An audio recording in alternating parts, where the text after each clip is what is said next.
Hello, welcome to Holding Ground, a show that tackles topics in mental health and psychotherapy for individuals, couples, children, and families. Our goal is to promote well-being by normalizing mental health challenges. I'm your host, Laura Richer, a psychotherapist and the founder of Anchor Light Therapy Collective in Seattle, Washington. For more tips and resources on mental health, visit anchorlighttherapy.com or follow us on socials at Anchor Light Therapy.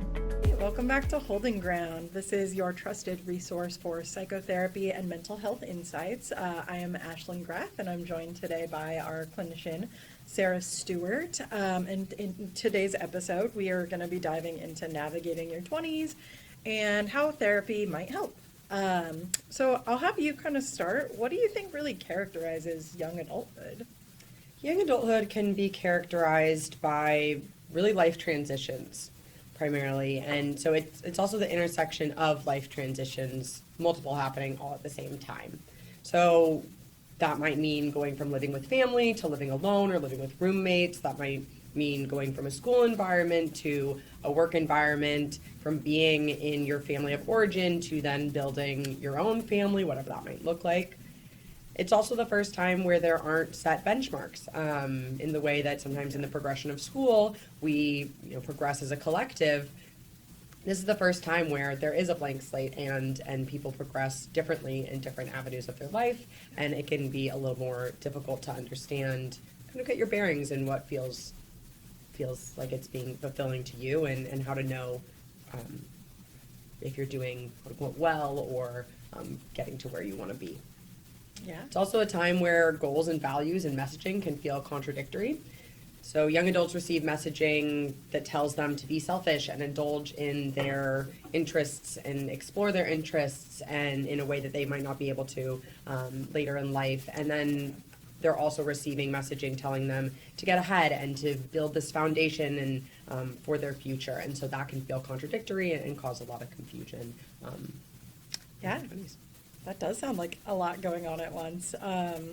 Yeah, you made me think a lot about just like how much people tend to like change when we're talking about it in therapy, which is not that much. Not too much.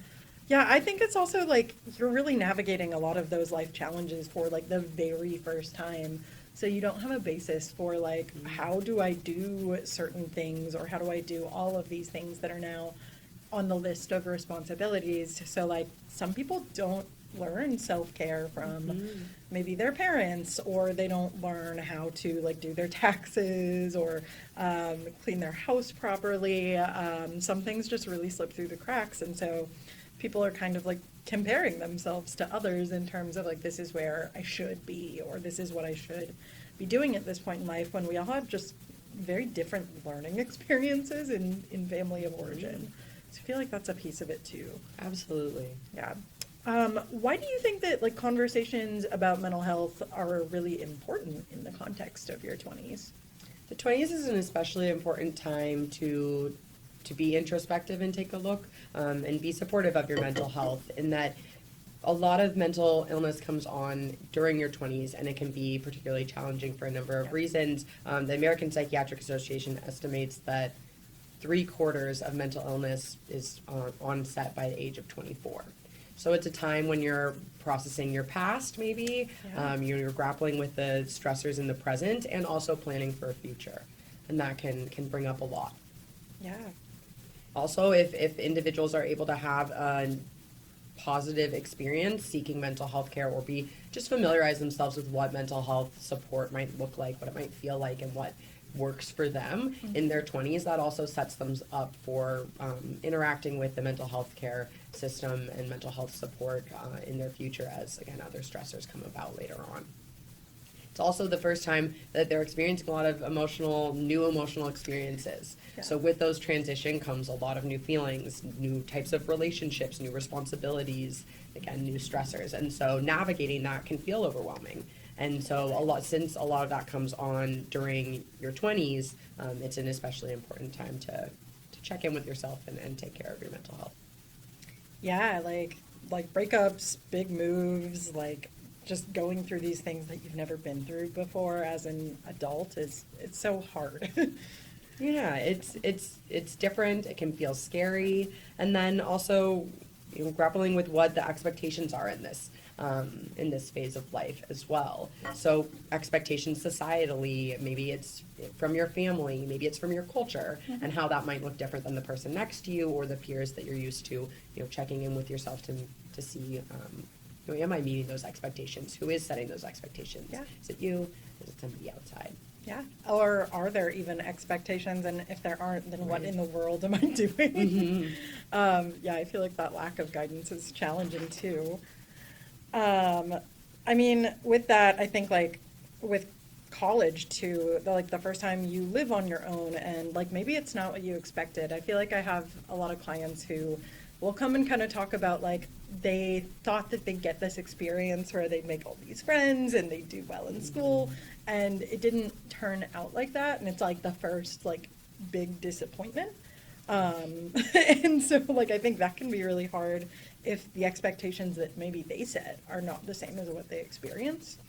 I know you already said the processing childhood trauma when you're finally out of the house, but like that is so big because like with trauma, we don't really process it while we're in it. We're literally just trying to survive whatever's going on. So if there is abuse in the home, or if there's a lot of fighting or tension, a lot of the time those kids are just trying to get through it. And then when they leave, they're like, oh my gosh, that was not good or not right. And that can lead to like the onset of mental health symptoms for sure. Yeah, it's a lot to process and grapple with in a new environment when trying to navigate that. A lot of individuals with traumatic upbringings or adverse experiences also seek that, or that's a fantasy that helps as a coping mechanism during trauma to think about that time when you'll be out of the house, and then for that to then interact with the reality of what that might look like, what it does feel like to live on your own, or to not have that company of family,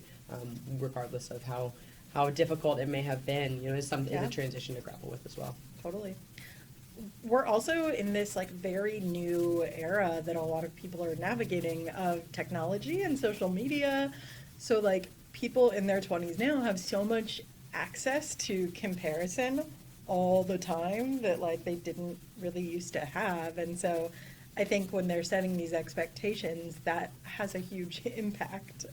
Absolutely. Yeah. And as I mentioned earlier, there in the school system, you have a set plan to progress through each grade. And when the school system tends to end for most individuals, and it feels like a blank slate, the possibilities are endless, which can feel exciting, but also the possibilities are endless, and that can feel really overwhelming. And so without that benchmark or that set criteria set by the school system to evaluate progression and what to do next, a lot of individuals will look to their peers to see and evaluate themselves through comparison to see, how am I doing? What do they have that I don't have? Where do I want to go? But this person's already gotten there, and it can really stir up some deep some self-talk and some challenges in the realm of comparison. Yeah, it's amazing the two connotations of that sentence of like the possibilities are endless and oh gosh, the possibilities are endless. Like I really heard that. What are some common challenges that young adults tend to like want to work on in therapy? A lot of the work done in therapy with young adults tends to center around navigating sense of self and identity, and really strengthening a sense of self-trust. So getting familiar with and strengthening that inner voice that does know to become in tune with what it is that you want, what do you like, what do you not like.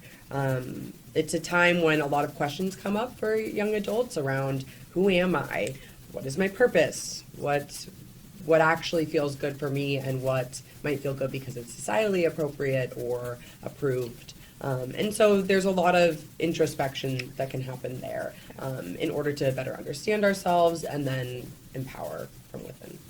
Absolutely. I think empowerment's a really good word for that too, because so many people are moving from this place of like, I don't know if I can do this or handle all these changes to this place of feeling like, oh, actually I can. So that's really like amazing too. Absolutely. And another area that I tend to work with young adults is around boundaries and what that looks like. And I know boundaries can be a buzzword there, but a lot of, as I mentioned with the expectations, in order to satisfy societal expectations, familial expectations, maybe career expectations, whatever that might be, a lot of people pleasing can happen, and that can look like sacrificing boundaries or more porous boundaries, and understanding what role boundaries play in creating that identity and reinforcing what it is that feels, creating an environment that feels good and supportive for the individual. And sometimes that does look like boundaries, so that tends to come up as well. Yeah, absolutely. I think there's also like a lot of navigating like love and relationships in this time. So finding and creating healthy adult attachments and learning like what in my past maybe was unhealthy and what do I want relationships to look like as I continue. We can either change or kind of like perpetuate attachment patterns that maybe were not so healthy. So I see a lot of work around, how do I stop avoiding or stop being so attached to people that it's like actually distressing. And I think that there is a lot of great work to be done. Yeah, absolutely. It's definitely a time where relationships are at the forefront, and that can be attachment with our attachment figures, our caregivers growing up, our family, as we then start to relate to romantic partners and create attachment figures in them, but also with friendships and career relationships. And there's a lot of evolution as people go on their different paths, and as you learn and grow and change, how does that also change you in relation to others? Absolutely. Another thing I think that we see a lot is like decision making and exploring how to make decisions. So again, kind of navigating that self-doubt or anxiety or fear of like risk causing avoidance. Like some people kind of get stuck and don't take risks or make these big moves. And so we don't want people staying paralyzed in the sense. So exploring like, well, what could those options mean for you? What might that look like? And I think I see a lot of anxiety that people are going to choose the wrong choice or the wrong thing. And so sometimes it can be reiterating like there isn't necessarily a right or wrong. Sometimes things work out and sometimes they don't. And that's a big part of like life and existing. And who is deciding right and wrong? Yeah.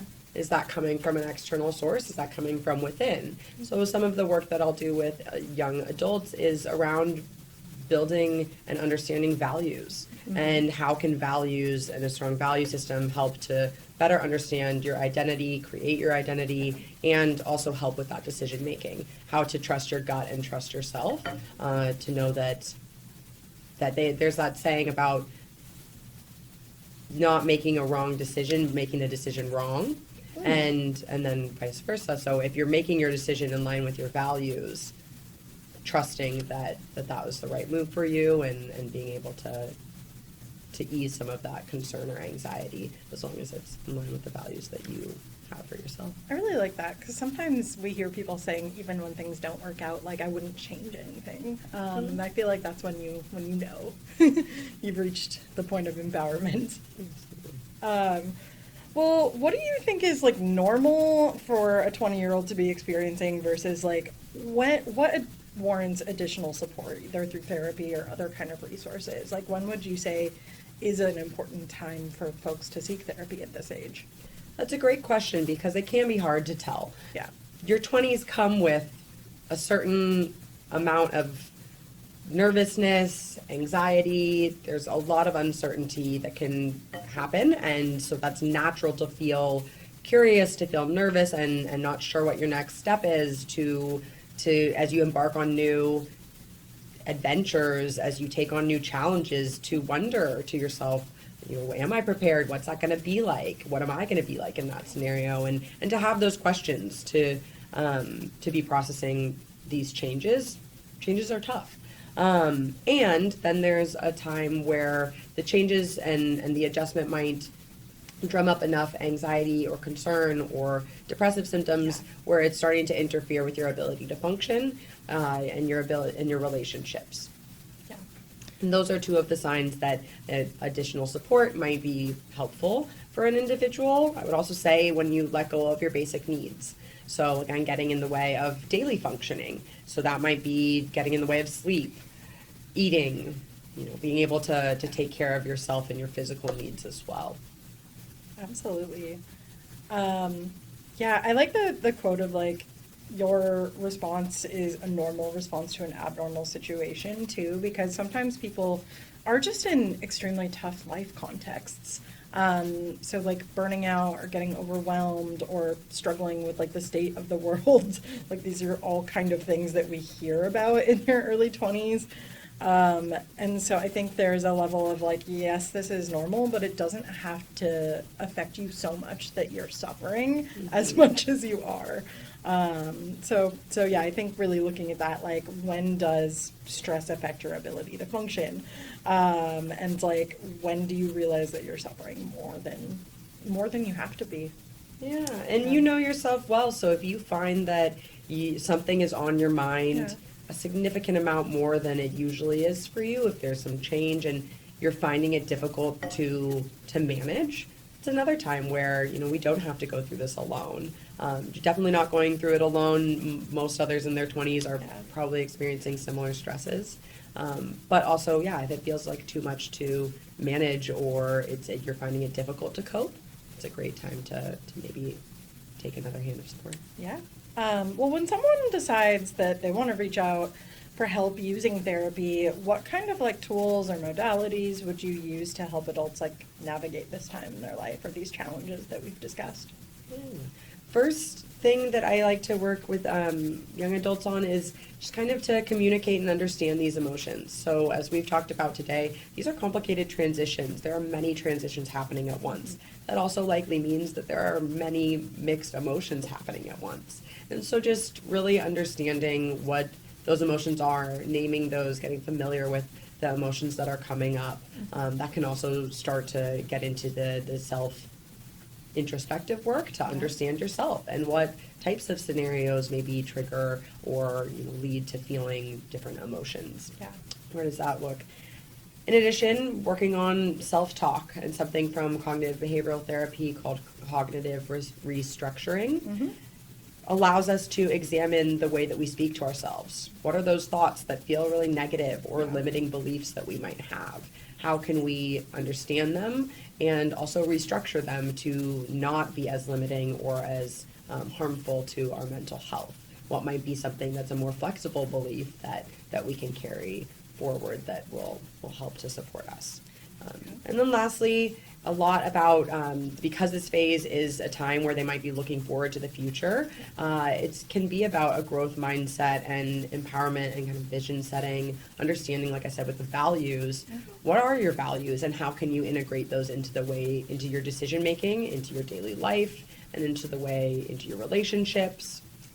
Yeah, absolutely. I use a lot of CBT too with folks that age, so that's great. I think when there's trauma at play from childhood, EMDR can be something that is really helpful as well.